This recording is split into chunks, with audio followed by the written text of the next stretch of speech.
Hi, I'm Tui Snider. I write books, I give talks, I do a lot of research. For my research, I often go to historic cemeteries. So I spend a lot of time walking through cemeteries, looking at the headstones, and you can learn a lot about people doing this. To me, going to a cemetery, it's like visiting an outdoor open-air museum. And I hope by the end of this video, you will understand what I'm talking about and you will share some of my excitement for exploring historic cemeteries.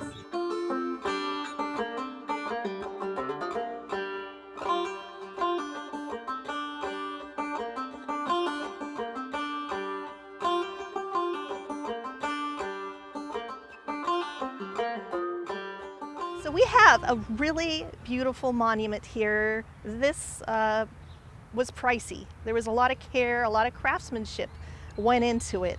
I just wanted to point out that the lettering here is raised.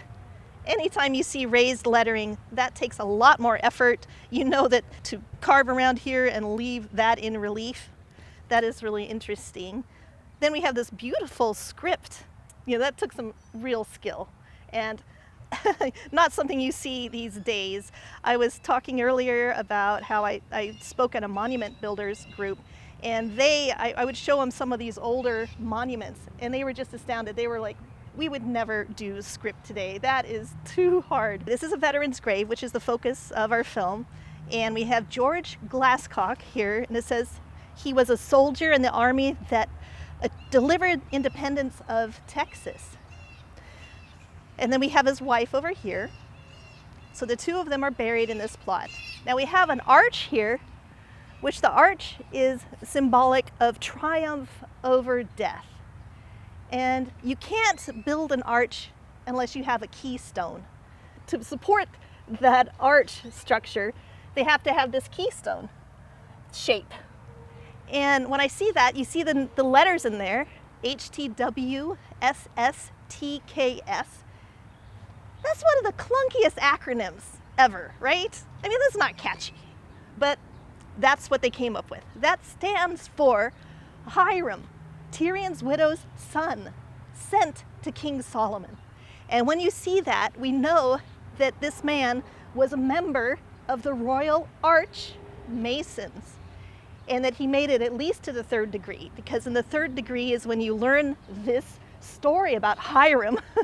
His name was Hiram Abiff, and he was he was the head architect for King Solomon's temple. And he got killed by some guys who tried to make him give up his Masonic secrets.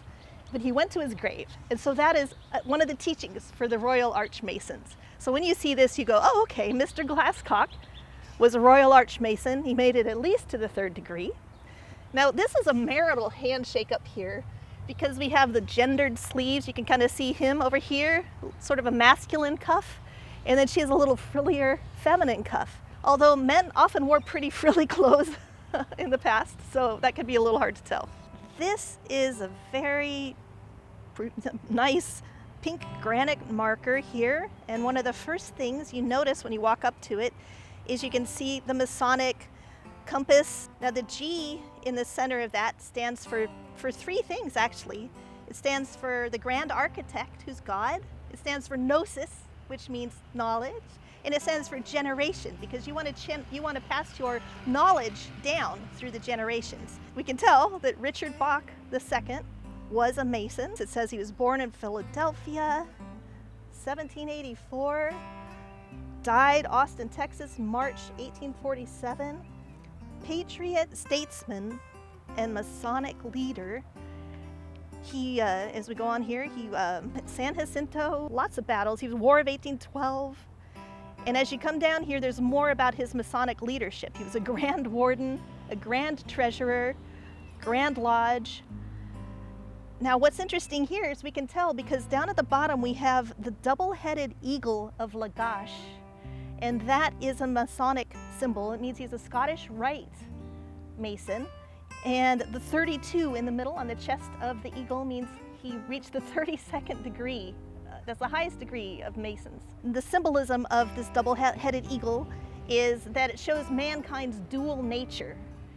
good and evil, and also the ability, the need to balance both sides of your nature. And there's a lot of teachings in the Masons about that. So this is erected by the Austin Scottish Rite Temple. But if it didn't say anything at all about the Scottish Rite Masons, we would already know that he was a member from that double-headed eagle. Wow, this is a really gorgeous obelisk here. And obelisks are often used to mark a family plot.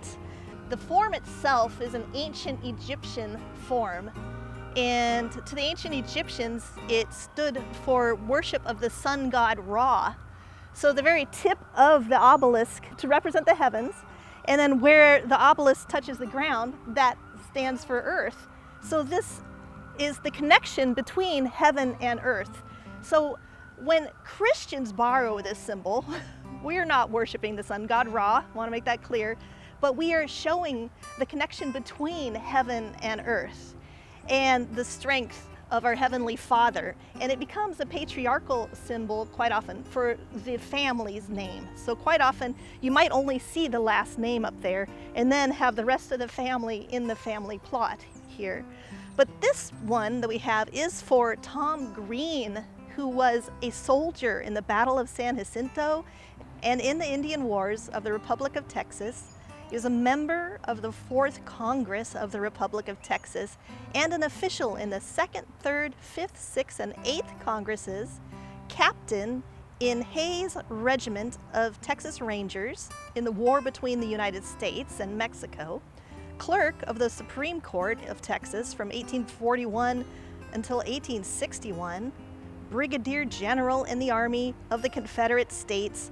He fell in the battle at Blair's Landing, Louisiana on April 12, 1864.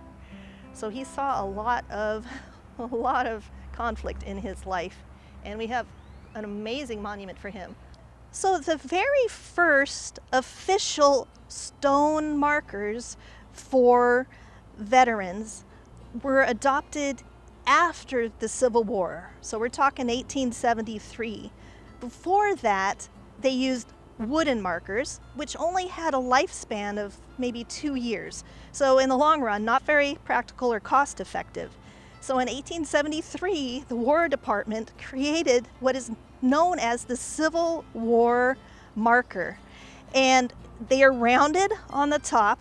They are made of white marble. They have either a shield that is engraved inside them or just the outline of a shield. If known, they will have the name of the soldier, a little bit about what rank and unit they were with. Now, the thing to remember about these Civil War markers is that they were originally only for Union soldiers. Confederate soldiers did not get these. It wasn't until 1906 that an official marker was created for Confederate soldiers. And one of the first things, the most easily recognizable feature, is that they come to a point. So you'll see that even from a distance when you're walking through a cemetery, you can notice, that one comes to a point. It's probably a Confederate marker. Now, I don't know why they chose to make it come to a point.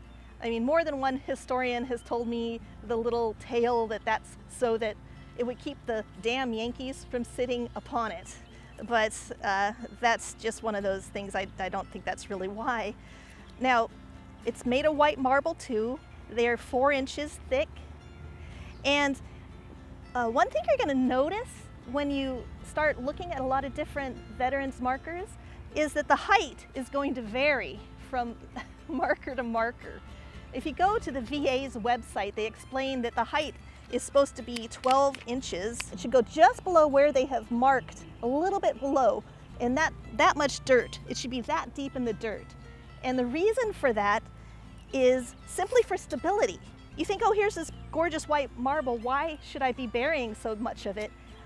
That keeps it from, as we see here, it's kind of leaning forward. Maybe if they had buried it to here, it might be standing a little more upright. Now, the other thing that's interesting here is that they have this engraving. This is the Southern Cross of Honor. And in the center, sometimes you can see CSA for Confederate States of America. And that's what that stands for. Another clue that you have a Confederate soldier lying here. You can tell from a distance this is a Civil War type of marker. Now you might say, wow, but he fought in the Spanish-American War. Well, the Civil War type marker was used for Union soldiers. It was also used for Revolutionary soldiers. Basically any battle up until World War I, unless you were a Confederate soldier. If you're a Confederate soldier, you get the pointed top. Everybody else gets the rounded top.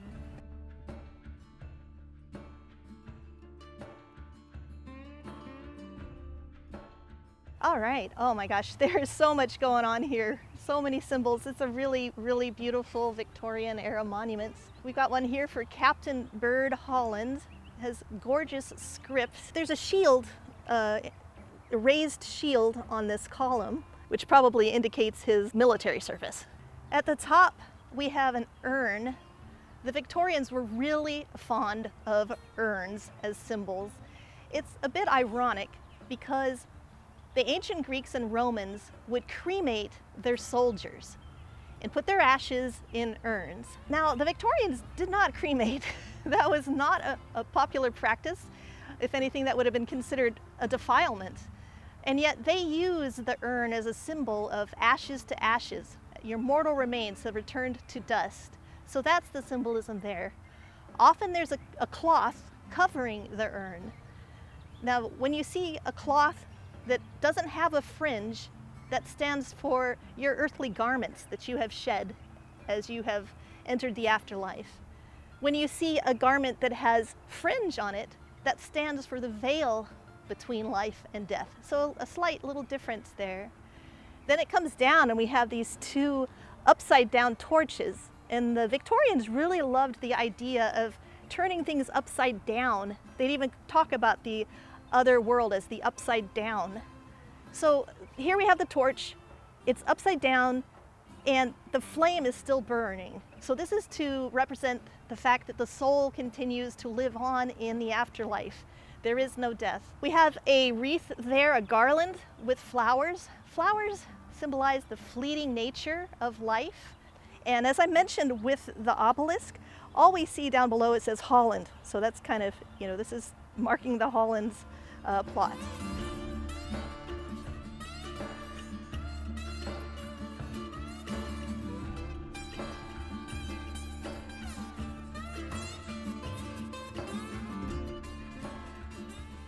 All right, this one's really tremendous. Now you might notice some similarities between this one and Colonel Bird Holland's, which is right next to it.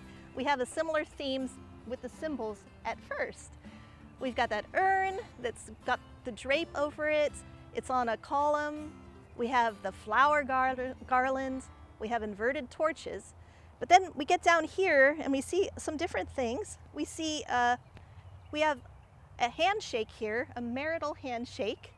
We can tell by the gendered sleeves. This looks like a man's sleeve. This looks more like a woman's sleeve. Even the hand looks more petite. This is really sweet. His cufflink is a little heart. I've never seen that before. That's really sweet. So that's showing their union as husband as wife. And then it says Francis Dietrich. And we have crossed cannons, which usually means that he was a member of the artillery unit. So we have another veteran here, and just really lovely, gorgeous, it's in such great shape. So some interesting symbolism there. We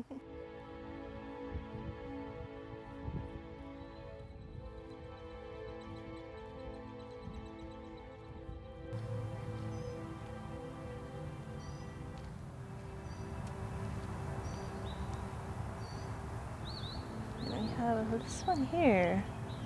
All right, so here we have a monument that has fallen over. And so this is, I've never seen one preserved quite like this. So they have put a nice casing here to protect it. At the bottom, unfortunately, got pretty broken. But this is for Washington Anderson, who was a San Jacinto veteran. Up top here we have a quatrefoil, these 4 leaves. This stands for the gospel, so Matthew, Mark, Luke, and John.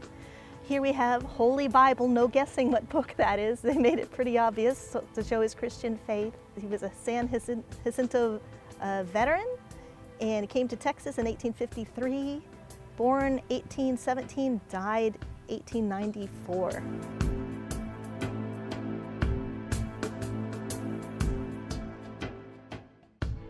So here we have our first monument with an angel on top of it.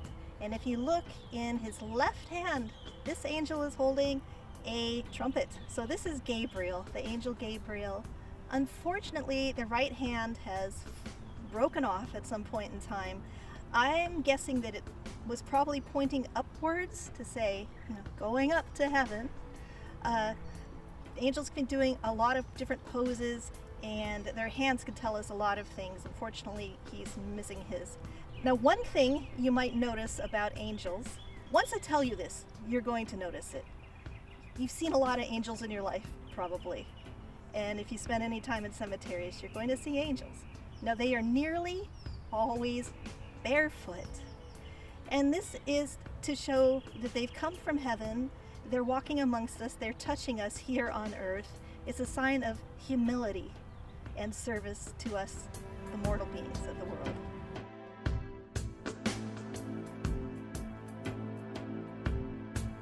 All right, so I'm walking over here. We have Mrs. Susanna Dickinson Hanig, mother of the Babe of the Alamo.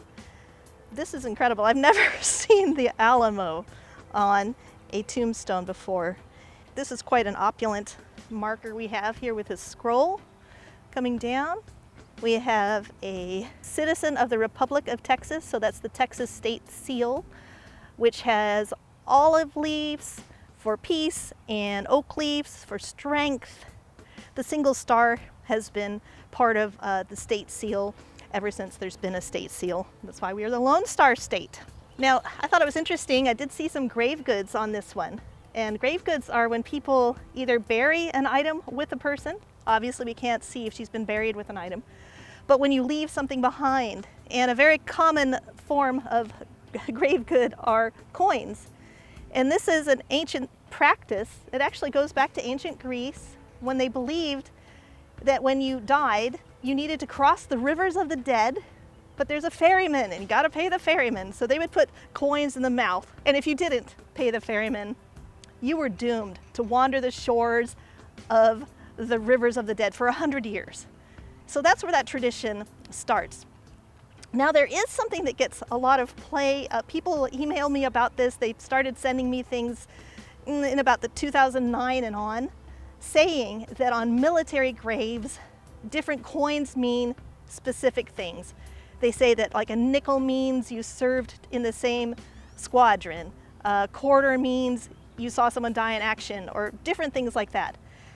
Now, the problem with this, when I started researching it, was there was no record of this that I could find earlier than the early 2000s. And when I spoke to older people, the oldest vets I could find, none of them knew what I was talking about. So, and I could not find something that said a penny always means this, a dime always means that. If you look this up online, you're going to find different things. One site will say a penny means this, another site will say a penny means something different. Now, people sometimes get mad at me when I point out that this is not a long-standing tradition.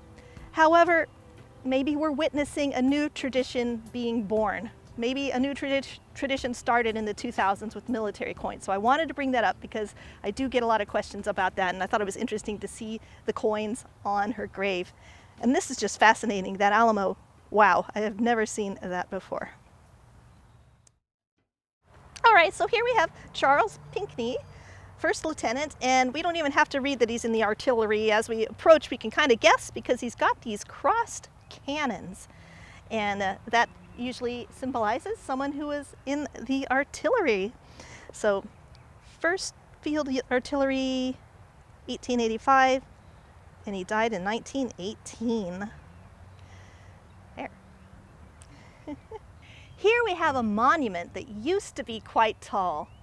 Unfortunately, this tree here did a number on it last year. This big heavy branch fell, smashed it, knocked everything off, and so we have this, the base of the pillar here Then we had, this was the next component. It's now upside down. I can see a marital handshake here and see that Andrew Neil, General Andrew Neil, by the way, was born in Scotland. And over here, if I take a peek, I see that Defenders of the Republic of Texas and a lengthy epitaph. Now on top of this monument, there was an urn. We've seen a few urns so far, but this one's a little different.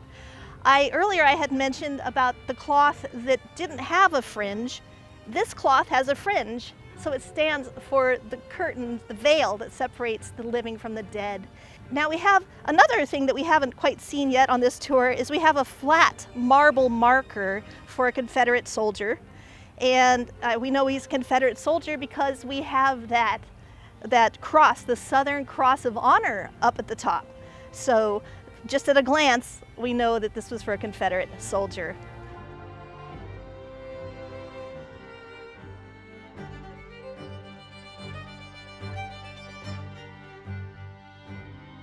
So far I've talked about the Civil War type of marker, the Confederate type of marker, but we have not talked about the third official type of marker, which is called the general type of marker. It doesn't mean that it's just general. It was named that because there were two generals on the committee that created it. It was actually introduced after World War I. That's when this style became available. And one big difference with this style of marker is that they allow for an emblem of belief on it. So we have here a Latin cross to let us know that he was Christian. And in the beginning, you could have the Latin cross and the Star of David only. Now you could have everything from the Thor's hammer to an atom to show you're atheist to every variety under the sun. There are so many ones you can have. And he is a Texas Ranger. And what I like on the Texas Rangers is they often have these horseshoes on them as an added touch, which is really kind of a special thing.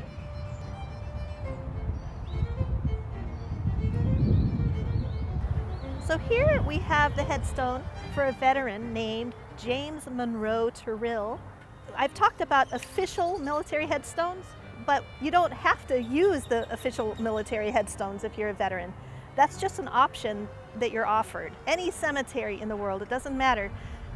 If you're in an unmarked grave and you're a veteran and you meet certain criterion, you will be able to have an official military headstone. But you don't have to have one, and here's a great example. This is a very nice, his family purchased this kind of rusticated style headstone, and it lets us know that he served in the military.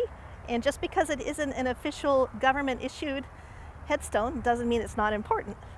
And here we have a little footstone with his initials JMT as well. Another veteran's grave, this is William H. Holland, born 1849, died 1907. And as I said before, you didn't have to use the official military headstone. If your family could afford a nice grave, a nice monument such as this, you would do so. Now this, the borders are falling apart a little bit, but originally the family would have planted this with flowers. So these are flower beds when you see these. And when they're small and on a child's grave, we call them a cradle grave. This is literally a flower bed. Here we have a very beautiful glossy granite monument for the family of Everett H. Givens, DDS. Now we have a cross here with the initials IHS, and sometimes those are put on top of each other and it actually looks like a dollar sign. People will ask me, why did I see a dollar sign on Grandpa's grave? But in this case, you can really clearly see it's IHS. That stands for Jesus Hominum Salvator, which means Jesus, the Savior of mankind. And if we go to the other side of this headstone here, we're going to learn some more interesting things about Mr. Givens. On this side of the headstone, if we look up at the top, we see a caduceus, or some people say caduceus, depends on how you want to pronounce it. The caduceus is an ancient Greek symbol. It has to do with Hermes, who is the messenger god between the gods and us mortal beings. And so he had a staff with these two snakes twined around it. At the top, the wings. Now on the side, you'll see that it says DDS, and that stands because Mr. Givens was a doctor of dental surgery. In the Army Corps in 1902 adopted the caduceus for medical professionals who served in the military. And what's a little funny about this is that the ancient Greeks also had a different symbol for a different god, Asclepius. And Asclepius is the god of healing and medicine. And he has a staff as well, but with one snake on it. So after you've seen this film today, maybe you're driving home and an ambulance passes you by, you might see that image of a one staff with one snake. That is referring to the god of medicine, the ancient Greek god of medicine. Now, some people think that, hey, they didn't have Google back in the early 1900s. Someone got a little confused between the caduceus and the rod of Asclepius. But in any case, the caduceus has become traditional as a symbol of the medical field. And here we have a good example of it for this man, Everett, who served in the military as a dentist.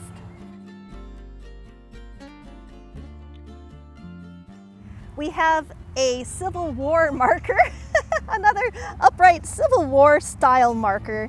And this one was for a fellow named Miguel Rios, and he was actually a member of the cavalry in California. So he fought in the Civil War as well for the Union. This grave, when you first come here, you won't realize that he is a veteran until you get to the other side. You don't understand what this man has been through until you come to the back. And they have an official flat bronze marker. The general type is this type of marker. And on the back it says Faye Edwin Powell, Texas, Commander, U.S. Navy, World War I, World War II, and Korea. So this man saw a lot of war in his lifetime, and yet he survived it.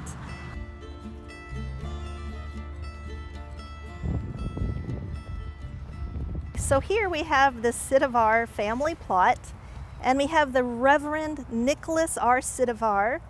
Now, he was a major in the United States Air Force, but he was also a POW during World War II. And it has the nice epitaph, a seeker and teacher of truth and love. Now that's nice pink granite. We have one here, another pink granite, which we believe is his son, Robert Gray Sidivar. He was a naval flight officer, and that's why he has that insignia up above with the wings and the shield and the anchors for the U.S. Navy. Here we have another good reminder that you should always take a look on the back side of headstones just in case there's more information there. And as we've seen a few times today, people will affix bronze plaques to the back of them with information about these veterans. So we have two brothers here. We have Herman Schiffer and we have his brother Hunter, and both of them were captains in the Army during World War II. But when you approach the headstones from the front, you do not get that information. So you have to go behind them to find out how they served. So here we have a Civil War style marker for George Jones. One thing that I find quite interesting is that he has that little marker in the ground in front of it that says the 3 chains and then FLT. This lets us know that he was a member of the Independent Order of Odd Fellows. And the F, L, and T stand for friendship, love, and truth.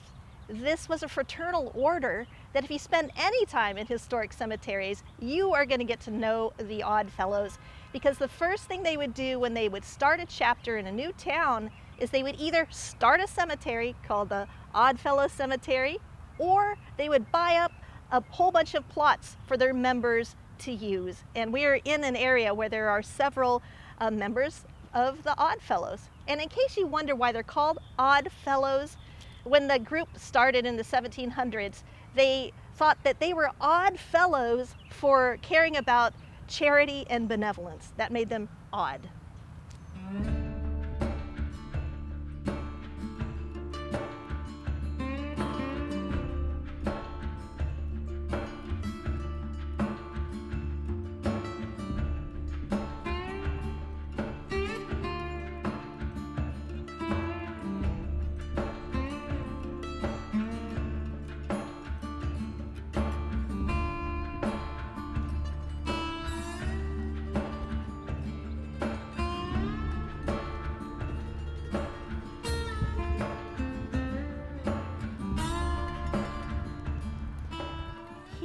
have the Bloor family plot. They have a very large monument, and part of what makes it so interesting are the Gothic touches. They have a hint toward Gothic architecture here, like in a Gothic cathedral. Now, you might look at the design on the front, those two squares they have. They've taken the matriarch and patriarch, they've taken their initials. So we have Alfred Sutton Bloor, ASB, and they've melded those three letters together to create a design. And then there's Martha Wainwright Bloor, and they've taken an M, W, and B and created on this side a little combination and made a design from her initials. And then they're using Gothic typeface as well. And Alfred Wainwright he was a veteran. He was a colonel in the infantry, and they have all of the headstones in this family plot have Gothic typeface, which is pretty unique. Wow, this is a really special marker. This is a Civil War type marker for William Moore. We can tell it's a Civil War type because of the rounded top, and we have the shield. William Moore served on the USS Benton, born in 1837, died in 1918. Now, he received the Medal of Honor from the US Navy. And the Medal of Honor was created in 1862. So the Civil War, we were in the full throes of the Civil War. So they incorporated that idea into their symbolism. If you look in here, you might not realize what's going on. If you see the actual medal itself, it's much more plain. But this is, the title of this design inside is called Minerva Repelling Discord. And so Minerva is the Roman goddess of war. And she's wearing a helmet, and on top of the helmet is an owl for wisdom. You want to be wise, choose your battles, right? Now, in her right hand, she is holding a shield, and in her left hand, she is holding a bundle of rods and an axe, which is a symbol of governance and authority. Now, the shield that's in her right hand, that stands for the Union, and she is pushing away a man, and the man that she's shoving away with that shield that she brandishes is Discord, and he is holding snakes. And he's kind of writhing away from her with these snakes. And that discord that they're talking about is, hello, our union is being destroyed right now. And Minerva, the union, we are trying to dispel this. That's why we're fighting this war, boys. And so when they created the Medal of Honor, it's just chock full of symbolism, and they still use that symbolism to this day. And I just think it's a really wonderful monument for that reason and symbol.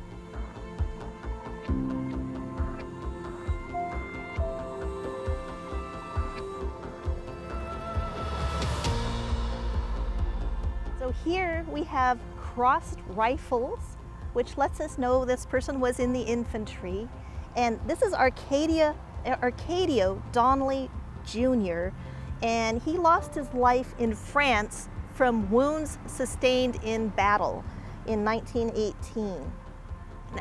Now over here, wanted to make sure we showed an example of a general type marker, because we've had some flat ones and we've had some bronze ones that were attached to the back of headstones, but I wanted to show one that was just by itself, a marble headstone that had been issued. Up here we see the emblem of belief, so we have the Latin cross. This is Donald Hamilton Smith, private in the engineers, and he died, it looks like, in World War II.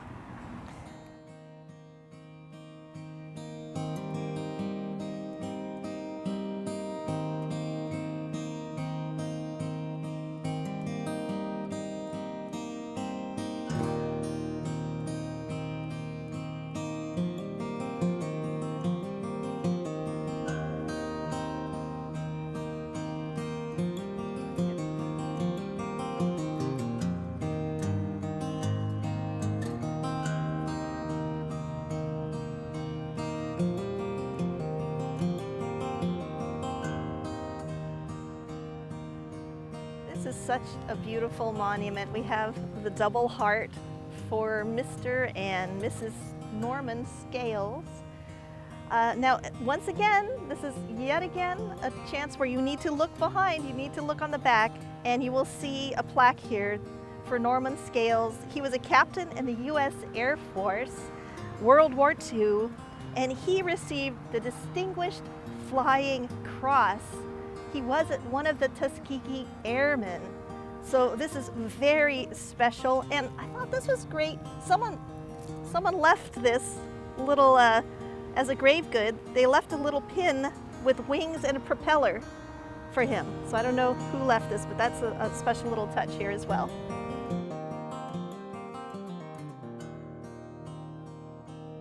I'm so glad that we included a female veteran on our tour today. Here we have the headstone for Bobby Jean Petty. She served in the U.S. Navy in Korea. And once again, this is the general style monument, and we have the emblem of belief up here, the Latin cross. But like I said, it's just really nice to see a woman veteran today as well, since they also served our country.